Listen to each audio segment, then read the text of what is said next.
Vous êtes aujourd'hui salarié, que vous soyez dans le secteur public ou dans le secteur privé. Si vous voulez vous faire respecter, il faut que vous vous syndiquiez. Se syndiquer, c'est pas entrer dans une secte ou dans je ne sais quelle structure. Dans le syndicat et en particulier dans les syndicats Force ouvrière, ce sont des hommes et des femmes libres dans un syndicat libre. On ne laisse pas à la porte ses idées.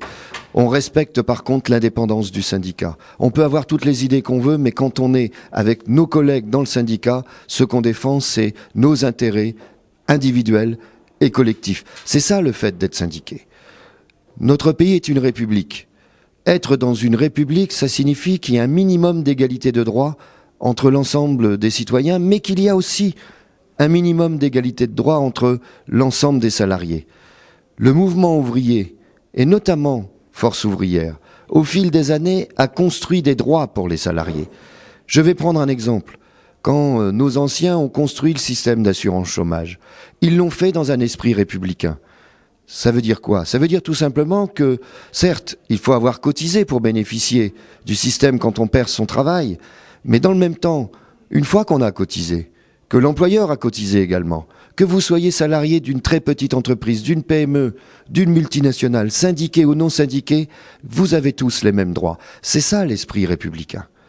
Ça, depuis 2 ou 3 ans, c'est remis en cause par le gouvernement, avec l'aide du patronat. Ce que le gouvernement veut aujourd'hui, c'est qu'il y ait moins de droits identiques pour tout le monde, que toutes les choses se négocient le plus possible dans l'entreprise. Là où le syndicat est présent, dans l'entreprise, on arrive à négocier. Mais plus on est nombreux dans le syndicat, plus on a la force pour négocier. Mais dans la petite entreprise, dans la PME, où le syndicat n'est pas présent, de plus en plus, le salarié va se trouver seul face à son employeur. Alors, y compris pour se faire respecter individuellement, pour se faire respecter collectivement, eh bien, il va falloir que de plus en plus, les salariés se syndiquent. Vous avez le choix en France. Il y a plusieurs confédérations syndicales. Je voudrais simplement vous dire que si vous êtes attaché à la liberté, si vous êtes attaché à votre liberté de parole, à votre liberté d'expression, le choix se restreint beaucoup. La seule organisation dans laquelle vous avez des hommes et des femmes libres, dans une organisation libre, c'est Force ouvrière. Et je vous appelle à rejoindre Force ouvrière.